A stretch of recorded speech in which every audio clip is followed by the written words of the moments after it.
de la radio rurale se tient actuellement dans la ville de Mamou. L'événement est présidé par le ministre de la Communication. Les attentes de cette 21e assise, c'est dans un instant.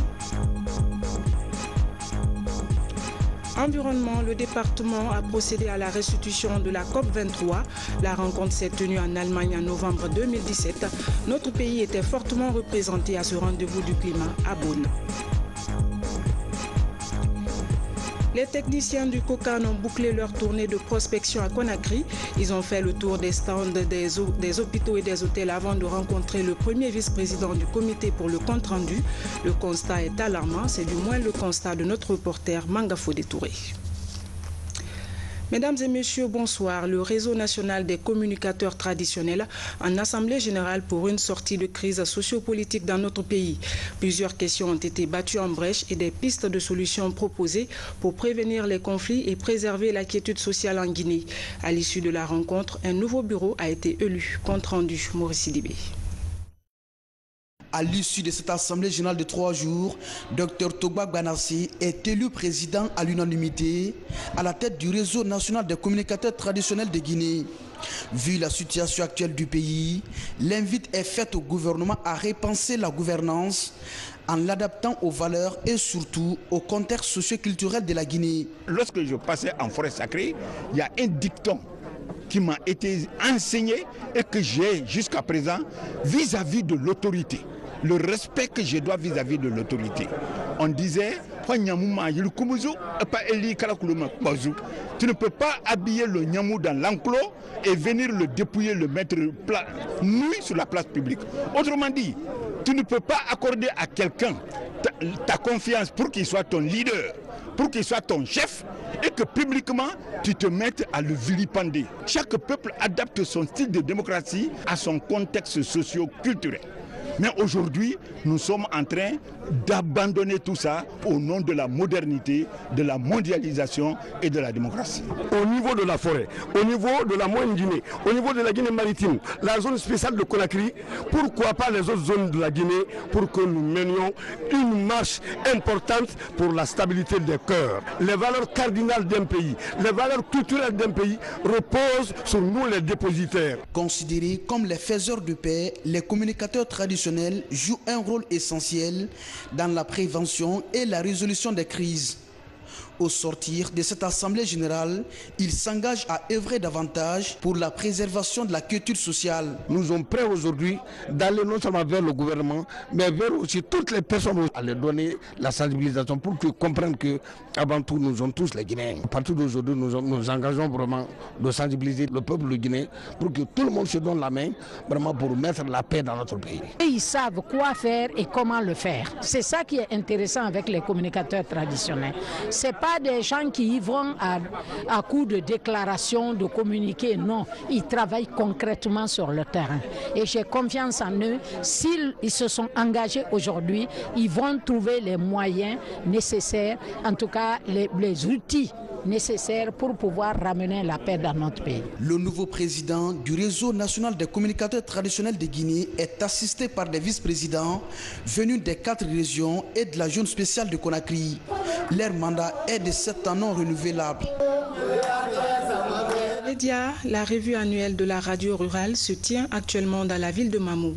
Le thème de cette année, Radio rurale, quelle approche participative contre l'immigration clandestine. Les travaux ont été présidés par le ministre de la Communication en présence des partenaires techniques et financiers. Reportage Cheikh Sanoussi Sanko.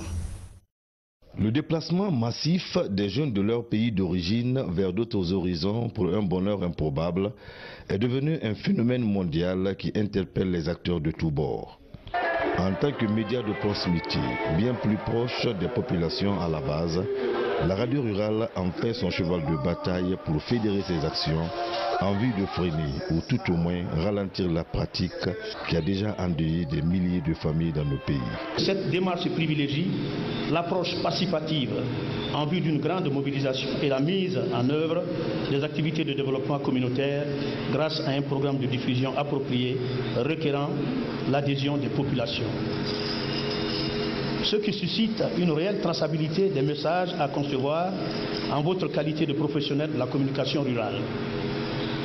À ce titre, il est indispensable de rappeler que concevoir un message, c'est décider sur la base d'une étude des populations cibles, du contenu, de la technique de présentation, selon des formats en vue de produire des impacts positifs.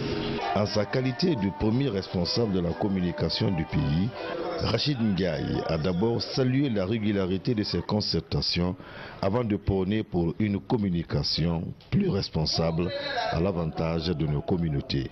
Véhiculer tous les messages importants concernant la concorde, la cohésion sociale et l'unité nationale afin que nos populations ne soient pas coupées des réalités du pays et des réalités du monde. C'est dans ce sens que nous sommes venus un peu ici pour contribuer au renforcement de ces radios rurales qui sont indispensables pour la démocratie locale, qui est importante pour l'information de proximité, actuellement importante pour tous les messages indispensables aujourd'hui pour la cohésion de notre pays.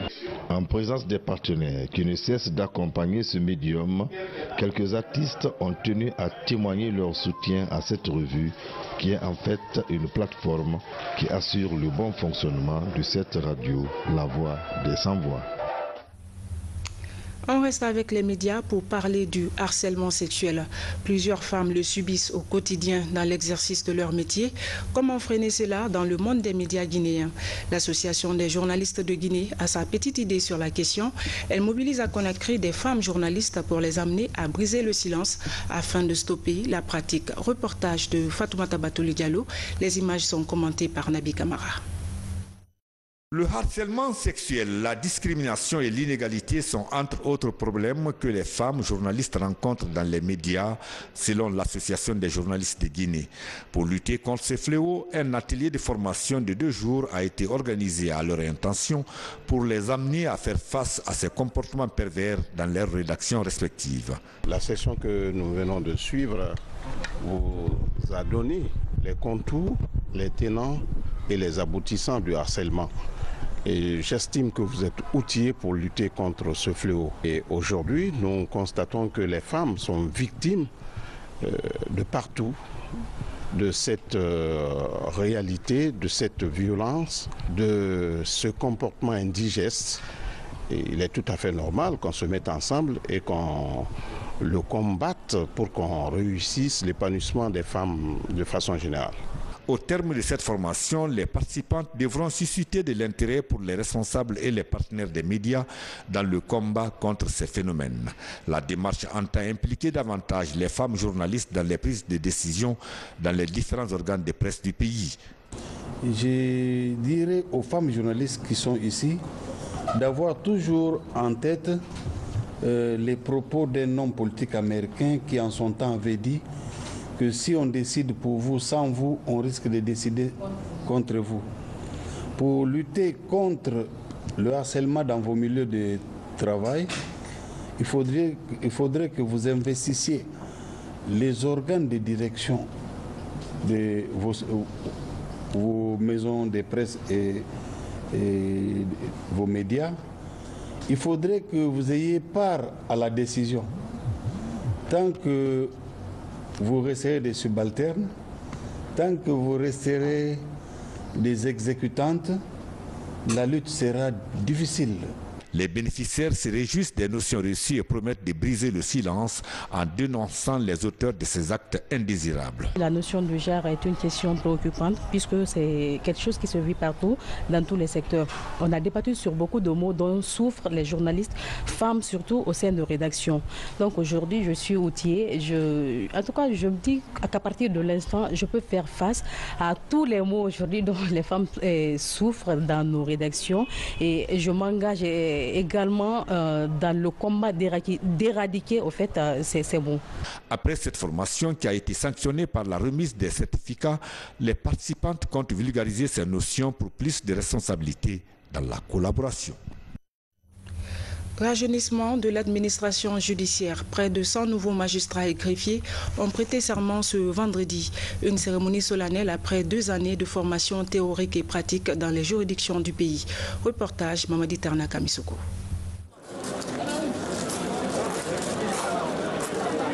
C'est une journée mémorable pour l'administration judiciaire de notre pays. Pendant 2 ans, ces jeunes ont porté les titres d'auditeur de justice et d'élève greffier. Aujourd'hui, ils prêtent serment et reçoivent officiellement leur brevet de magistrat et de greffier. Une cérémonie solennelle de grande portée dans la vie d'un professionnel de droit. En prêtant serment aujourd'hui, vous vous conviez par volition personnelle à n'écouter ni la haine, la passion et le parti pris, ni la colère et la jalousie, ni la rancune, l'envie et le ressentiment, mais d'apprécier les faits avec l'objectivité, la sérénité, la rigueur de la droiture qui distingue un bon père de famille probe et un magistrat digne et respectueux des lois et des droits de l'homme. Vos aînés sont là pour vous aider à apprendre le métier qui vous apprendra à devenir constant de magistrat. Je vous souhaite donc la bienvenue au sein de ce corps difficile et à la confraternité, j'ajouterai la solidarité. Ces 47 nouveaux magistrats et 49 nouveaux greffiers attendent d'être mutés prochainement dans les différentes juridictions avec pour objectif de rapprocher davantage la justice des justiciables. Des nouveaux promus plus que jamais engagés à servir leur corps dans la loyauté et l'impartialité.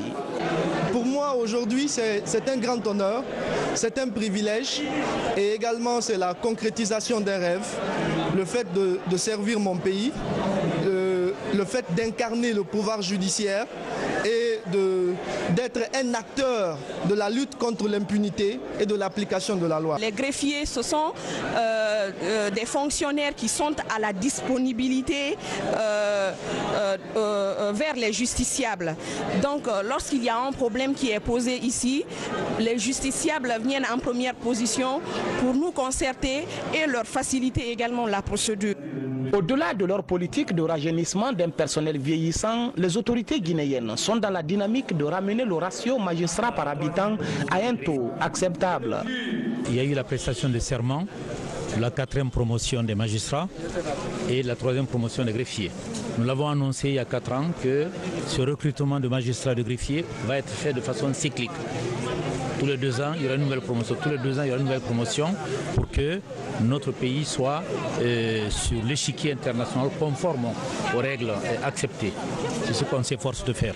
J'ai insisté auprès des impétrants, c'est-à-dire les jeunes magistrats et les jeunes greffiers, sur le respect de la déontologie, le respect de la loi, en tout cas rappeler le respect de la loi, notamment à la population, et aussi avoir la confiance de la population dans l'exercice de leur métier.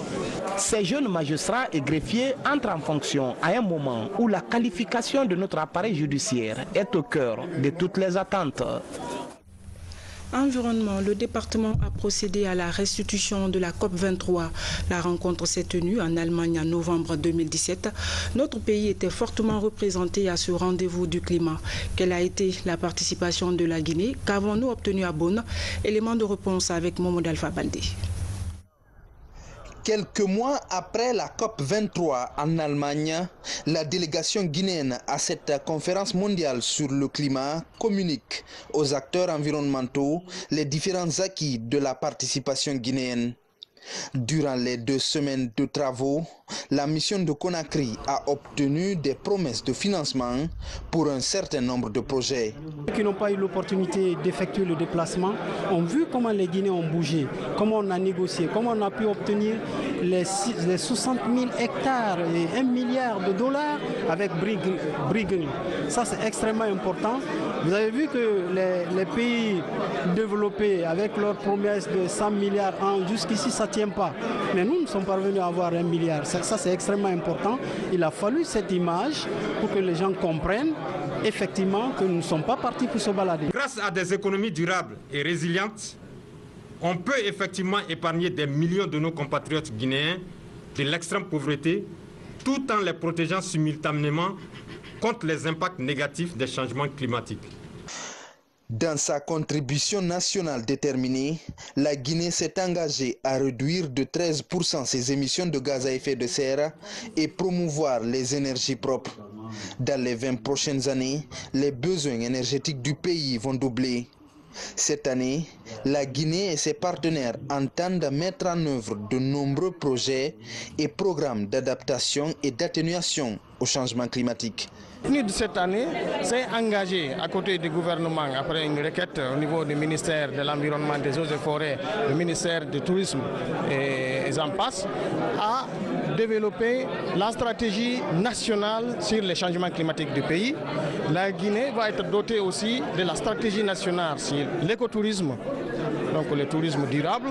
La Guinée va être aussi va être dotée de la politique nationale du développement durable. Les contributions nationales déterminées NDC constituent l'ensemble des efforts promis par les États pour l'atteinte des 2 degrés de réchauffement climatique comparé à la période pré-industrielle. Aujourd'hui, cet objectif est loin d'être atteint. Les pays occidentaux, principaux pollueurs, traînent les pas et entretiennent le flou autour de leur engagement à verser 100 milliards de dollars par an aux pays les moins avancés pour mieux lutter contre les dérèglements climatiques. Page santé, comment améliorer la gouvernance du secteur sanitaire du pays? Une rencontre de 3 jours mobilise des cadres du ministère de tutelle, partenaires techniques et financiers à Conakry. L'objectif est d'identifier les priorités nationales du document de politique du ministère de la Santé. Les explications avec Adiatou Bari. Pour améliorer davantage la gouvernance dans le secteur de la santé, un cadre de concertation de toutes les parties prenantes s'avère nécessaire. D'où cette retraite des cadres du ministère de la Santé, venus du niveau central et des services décentralisés. À eux s'ajoutent les partenaires techniques et financiers. Il s'agit pour ces acteurs sanitaires de poser un nouveau diagnostic dans le domaine et de définir les modalités d'alignement des partenaires selon les priorités du ministère de la Santé. En accord des différents documents de politique nationale en santé déjà élaborés. Nous avons vu plus ou moins une faible efficacité dans certaines contributions. Quand un partenaire particulier vient et nous dit qu'il ne peut intervenir que dans une zone particulière de la République de Guinée, alors que cette zone est déjà couverte par un autre partenaire, il n'y a pas d'efficacité. Donc il faut que les différentes interventions se complètent. Il faut que l'assistance au secteur de la santé soit faite de façon synergique. Depuis 2016, le gouvernement guinéen a porté à 8% le budget alloué au secteur de la santé. Cette augmentation budgétaire couplée aux contributions des partenaires financiers a permis d'obtenir des progrès significatifs sur le plan sanitaire, au nombre desquels la réduction de la mortalité maternelle de 724 en 2012 à 550 pour 100 000 naissances vivantes en 2016 et la baisse drastique de la prévalence du paludisme dans le pays. La seule manière pour nous d'améliorer aujourd'hui nos indicateurs de santé et de façon très rapide, c'est à travers un système de santé communautaire où des agents de santé communautaire bien formés, qui viendraient d'une formation diplômante, iraient faire de la prestation de services de santé dans les communautés. Et c'est ce système que nous avons conçu, nous avons déjà élaboré le document de politique de santé, nous avons l'accompagnement de certains de nos partenaires et que nous voulons officiellement lancer dans les 2 semaines qui viennent. C'est donc une opportunité pour tous les partenaires de venir s'imprégner des priorités du ministère de la Santé et aussi selon les principes de la déclaration de Paris, de renforcer l'alignement, l'harmonisation et la coordination de leurs activités avec les priorités du ministère pour plus de résultats et pour une meilleure utilisation des ressources qui sont disponibles. Au terme de cette concertation des acteurs sanitaires, de nouvelles stratégies d'intervention seront définies en vue de corriger les manquements constatés à tous les niveaux de la pyramide sanitaire. De quoi accroître l'offre de soins de santé des populations, conformément à la lettre de mission du ministère de la Santé. Énergie, des experts marocains sont à Conakry pour un partage d'expériences avec les fournisseurs d'électricité guinéens. Ils ont échangé notamment sur les techniques de distribution et de transport sécurisés. L'idée est de permettre à la Guinée d'économiser le courant électrique tout en évitant les risques d'incendie. Reportage Sam Maratono. Les branchements anarchiques des câbles électriques sur les poteaux entraînent parfois des risques d'incendie. La vétusté du matériel de transport du courant constitue aujourd'hui un autre problème dans la fourniture de l'énergie en Guinée. Pour permettre au pays d'avoir un réseau électrique fiable, des experts de la société Inexmax du Maroc sont à Conakry. Ils partagent leurs expériences avec les opérateurs d'électricité en Guinée sur les techniques d'amélioration de la distribution du courant. Nous sommes là pour nouer des relations win-win, gagnant-gagnant entre les sociétés marocaines et les sociétés guinéennes. D'accord. Et je commence par l'EDG qui constitue la société de tutelle. D'accord. Donc en partant avec EDG, on est venu pour rencontrer les opérateurs privés. D'accord. Afin de leur donner une idée sur notre gamme de produits et sur notre savoir-faire. Inexmax propose à ses prestataires de services une gamme variée de nouveaux produits électriques pour sécuriser le transport et la distribution du courant dans les foyers. Des matériels de ligne de qualité nécessaires pour la fiabilité d'un réseau électrique et permettant de réduire les risques d'incendie. C'est une bonne chose qu'ils soient venus en Guinée dans le cadre de la coopération Sud-Sud.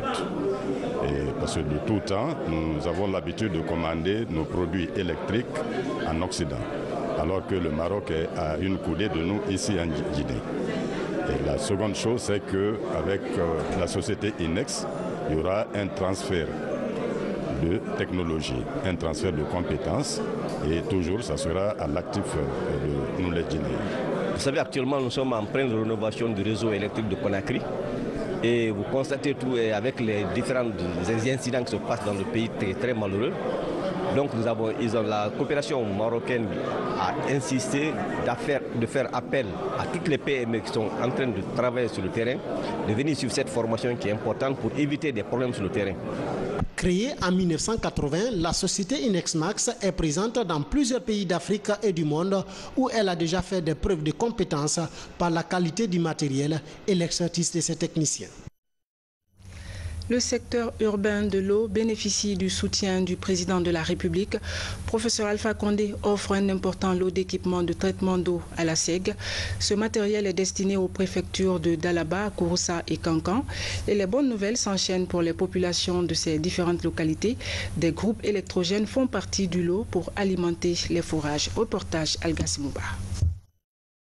Cet important lot d'équipements est composé de bacs de dosage, de démarreurs électriques, de pompes doseuses, d'agitateurs et de camps d'injection. Ces équipements offerts par le président de la République sont destinés aux préfectures de Dalaba, Kouroussa et Kankan pour le traitement de l'eau potable. Dans ces centres, on avait de sérieuses difficultés par rapport à la potabilisation de l'eau, par rapport au rendement même des stations. Si le système de traitement ne fonctionne pas, on ne peut pas rentabiliser les stations de production parce qu'on ne pourra pas avoir les débits escomptés. Donc ces équipements viennent vraiment nous aider à exploiter ces stations au débit maxi de leur capacité. En plus de ce matériel de traitement de l'eau, s'ajoute un groupe électrogène de 550 kVA pour alimenter en courant électrique les 12 forages au pied du mont Kakoulima qui fournissent de l'eau potable aux quartiers de la cimenterie, Bailobaya, Kuntia, Keitaya, Anta Nord et Sud. Depuis un certain temps, par manque d'électricité, ces zones souffrent énormément de manque d'eau. À partir de l'installation de ce groupe, nous allons produire suffisamment de l'eau et ces quartiers seront régulièrement alimentés en eau potable. Le besoin se faisait vraiment sentir pour ça. Et une fois qu'il a appris la requête là, tout de suite il a réagi en nous donnant gracieusement ces équipements. Nous la remercions très sincèrement. Nous nous engageons vraiment à optimiser l'utilisation de tous ces équipements pour le bonheur de nos populations. Ce geste du chef de l'État s'inscrit dans la dynamique de renforcer le secteur urbain de l'eau potable.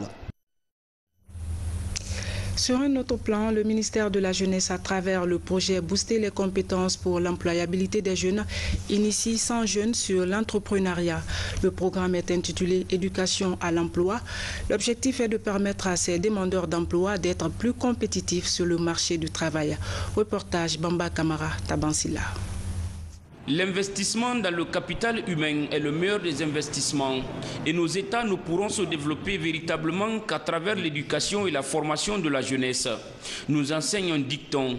C'est dans ce cadre que le président de la République, à travers son gouvernement, a initié le projet Booster les compétences pour l'employabilité des jeunes, BOSEJ, à travers des formations en vue de permettre à chaque jeune d'être maître de son destin. Le projet Booster les compétences a plusieurs activités, mais des activités complémentaires. Si vous suivez bien, il y a différentes phases.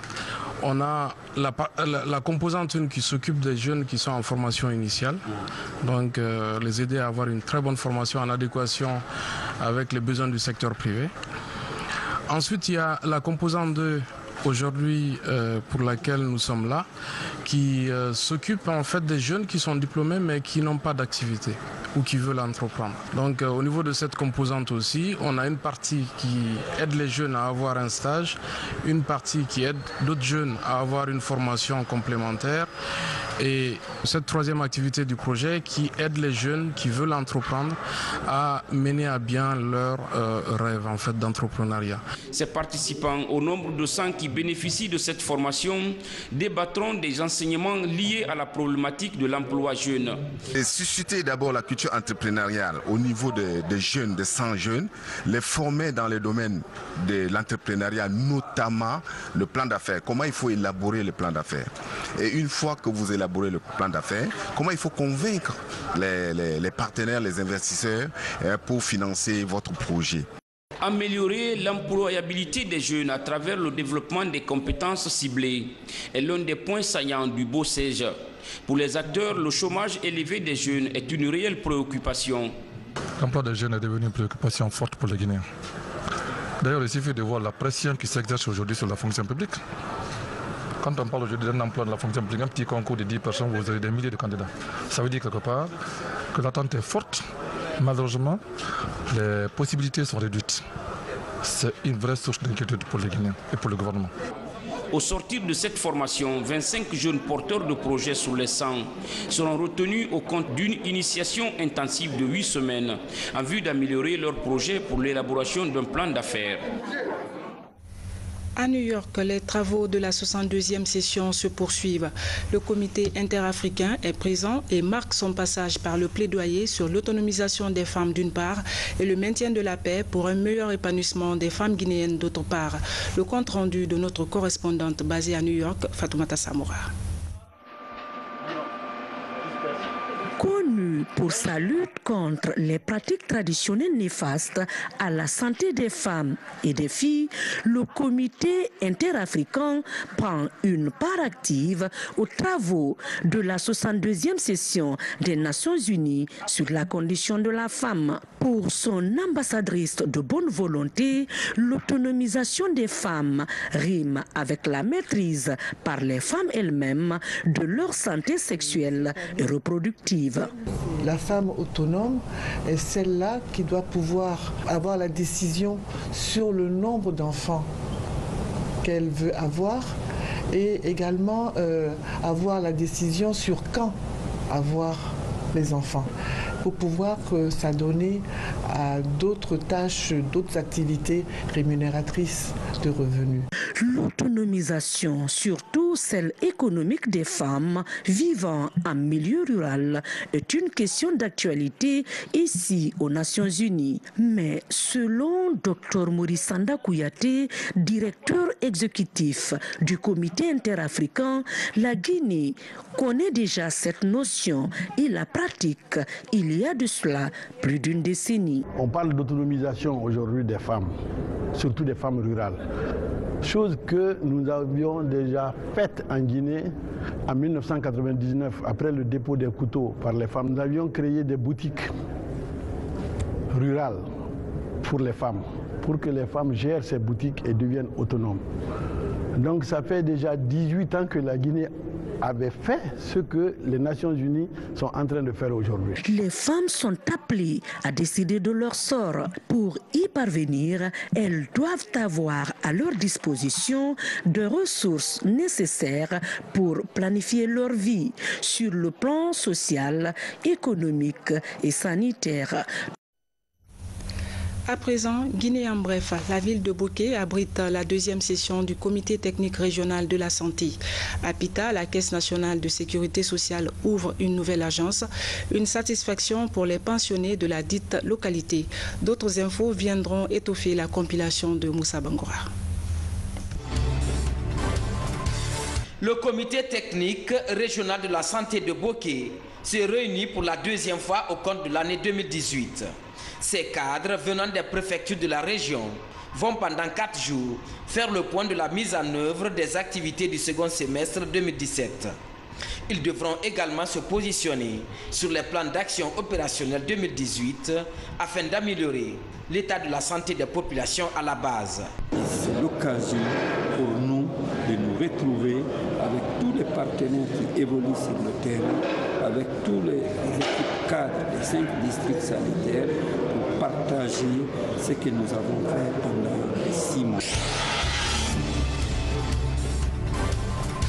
L'agence de la Caisse nationale de sécurité sociale de Pita ouvre ses portes. Elle va faciliter la prise en charge des assurés de la Caisse. À travers cette rencontre d'information, les responsables de l'agence tentent d'expliquer aux employés et employeurs les avantages liés à l'assurance. L'appel que je vais lancer, c'est de dire aux gens de venir vers la Caisse. D'abord, pour comprendre c'est quoi la Caisse. Une fois compris, quand tu t'immatricules, tu adhères à la Caisse et là, tout devient facile. Mon objectif ici, c'est de leur faire savoir comment réclamer le droit. Voici le nouveau centre commercial de Gekedou. L'édifice est réalisé par un fils de terroir, Sanassi Sissé, résident aux États-Unis. L'infrastructure comprend 43 boutiques et un espace aménagé pour la clientèle. Les travaux de construction ont duré 1 an et plus de $100 000 US sont investis pour la réalisation de ce bijou. Ce que moi j'ai à faire pour aider ma ville natale et pour aider notre pays, le peu que je peux faire ça. Ça dépend de la population de Guirou maintenant pour que ça puisse avancer le plus. Cette arme de calibre 12 a été retrouvée dans les mains de ce jeune d'une vingtaine d'années. Il est accusé d'avoir mené de nombreuses opérations pendant les différentes manifestations politiques. L'opération est rendue possible par les agents de la BRB, numéro 2 de Kapororaï. Hier, aux environs de 21h, que nous avons reçu l'appel d'un citoyen au marché Koloma et nous informant la présence d'un individu armé à côté d'une barricade, se disant marchand, détenteur d'une arme à feu, fabrication locale, calibre 12. C'est ainsi que j'ai mis 2 équipes, une en civil et une en tenue dans notre mobile. Et après l'infiltration, nous avons réussi à mettre main sur le nommé Ibrahim Diallo. Religion, les fidèles catholiques sont en marche vers Pâques. En témoigne ce vendredi le rite de la marche pénitentielle de Koleya à l'archevêché de Conakry, moment de méditation mais aussi de prière pour la paix et l'unité nationale. Reportage Antoine Makoulé, Marie-Angélique Bangoura. Ce vendredi, avant-dernier vendredi du temps de carême, sous un soleil de plomb à Conakry, les fidèles catholiques bravent 37 degrés Celsius pour respecter le rite de la marche pénitentielle. De Koleya à l'archevêché, une dizaine de paroisses sont au rendez-vous. Dans une procession animée par des cantiques, des méditations et des prières, les 14 stations du chemin de croix sont observées. Chaque année, je fais un aller-retour à pied. Cela veut dire, aujourd'hui par exemple, à midi, j'ai commencé à marcher à partir de la ville jusqu'à Saint-Michel. J'ai fait de cela il y a 5 ans. C'est ce que je prouve comme pénitence. Jésus meurt sur la croix à cause de nos péchés. Sans le pardon, Jésus n'est pas mort sur la croix pour nous, avec son sang précieux. Bien sûr, il est venu nous sauver par sa croix et par son sang qui nous interpelle tous, surtout les Guinéens, à se donner la main, à se pardonner, pour que nous puissions construire une Guinée prospère où l'amour prône surtout. Par cet exercice traditionnel, les fidèles catholiques souhaitent recevoir la grâce de communier intensement aux souffrances du Christ. Un rituel qui leur permet de formuler des recommandations et de présenter leur intention de prière. Je vais prier aujourd'hui particulièrement pour toutes les femmes du monde entier et pour toutes les femmes particulièrement de la Guinée. Et je prie exceptionnellement pour mon mari qui est malade aujourd'hui, qui ne peut pas faire ce chemin de croix avec nous, et ma maman. Et je prie pour toutes les mamans du monde et ceux de la Guinée aussi. Le soir, dans le groupe de Kaloum ici, ou dans la grande banlieue, c'est le même peuple qui marche avec Jésus vers Pâques. Nous sommes dans des situations difficiles, mais quand on est dans des situations difficiles, on se tourne vers Dieu. C'est lui qui inspire la solution et qui donne le courage de faire ce qu'il attend de nous pour le bonheur de la Guinée. Alors aujourd'hui, je m'investis dans la prière en communion avec tous les chrétiens pour que Dieu donne plus de paix à notre pays. La marche pénitentielle est une tradition des fidèles de l'archidiocèse de Conakry à l'occasion du temps de carême. Un exercice spirituel qui précède la fête des rameaux, la Semaine Sainte, pour, enfin, la célébration de la résurrection de Jésus. On termine avec les préparatifs de la CAN de football 2023. La Guinée doit abriter la compétition et pour le comité d'organisation, le défi est de taille. Les techniciens du COCAN ont bouclé leur tournée de prospection à Conakry. Ils ont fait le tour des stades, des hôpitaux et hôtels avant de rencontrer le premier vice-président du comité pour le compte-rendu. Le constat est alarmant, c'est du moins le constat de notre reporter Mangafodé Touré. Le comité d'organisation de la Coupe d'Afrique des Nations 2023 poursuit sa mission de prospection à Conakry. Les techniciens du COCAN 2023 ont visité tour à tour les stades de la capitale. Sur le terrain, le constat n'est pas reluisant. Les infrastructures existantes sont dans un état piteux. Elles ont besoin d'être rénovées pour certaines et d'autres reconstruites selon les recommandations de la Confédération africaine de football CAF. La CAF devient de plus en plus contraignante dans ses choix. Nous devons avoir pour la Guinée au moins 2 stades de 40 000 places. Or, le stade du 28 septembre fait 16 000 places. Il y a cela, il n'y a que le gazon. Il faudrait veiller là-dessus. Je sais qu'on me dira que 2023 c'est loin, mais nous disons que ça commence dès maintenant. Et aussi les murs du stade, il faudrait les revoir parce qu'on commence à sentir des fissures. Donc à mon avis, c'est un stade qu'il faut reprendre. Il y a un effort à fournir, il ne faut pas qu'on se cache le visage, il y a un effort à fournir pour que nous répondions, n'est-ce pas, à l'heure indiquée, pour ne pas dire à la date indiquée par la CAF. Après les villes pressenties à l'intérieur du pays, le comité a aussi visité les hôpitaux et les hôtels de Conakry. Dans la majorité des lieux visités, il n'y a pas de difficulté. Conakry est une zone spéciale parce que c'est la capitale de la Guinée. Les hôtels qui ici sont installés répondent aux normes standards internationales et peuvent accueillir les grandes équipes pour les compétitions. C'est orienter les promoteurs hôteliers qui sont à l'intérieur du pays de se référer aux hôtels de Conakry pour construire les infrastructures hôtelières. Suite donc à cette tournée, la délégation s'est rendue chez le premier vice-président du COCAN 2023 pour le compte-rendu de la mission. Pour le général Mathurin Bangoura, l'implication du gouvernement est indispensable pour gagner le pari. Les attentes sont grandes, mais il faudrait bien que le gouvernement s'implique. Le comité est en train d'être fait. Je vais profiter de votre entretien pour dire que la mission qui a été envoyée à l'intérieur du pays, les frais ont été payés par un particulier, un des vice-présidents du comité. Donc, ça interpelle l'État guinéen. Il faudrait que le gouvernement s'implique. Partout dans le monde, quand une Coupe d'Afrique est organisée, c'est organisé au nom du gouvernement et c'est le gouvernement qui organise. Mais ici, le comité a été mis en place et le comité est laissé pour compte. Depuis la décision de la première instance du football africain, le comité d'organisation mis en place par le président de la République est à pied d'œuvre pour l'organisation effective de la Coupe d'Afrique des Nations 2023 en Guinée. Mais pour la réussite de cette joute sportive, le gouvernement devrait s'investir dans la construction et la rénovation des infrastructures sportives. Voilà, mesdames et messieurs, c'est la fin de ce journal. Je vous remercie de votre aimable attention. Excellente soirée en compagnie de nos programmes. Bonsoir et à demain.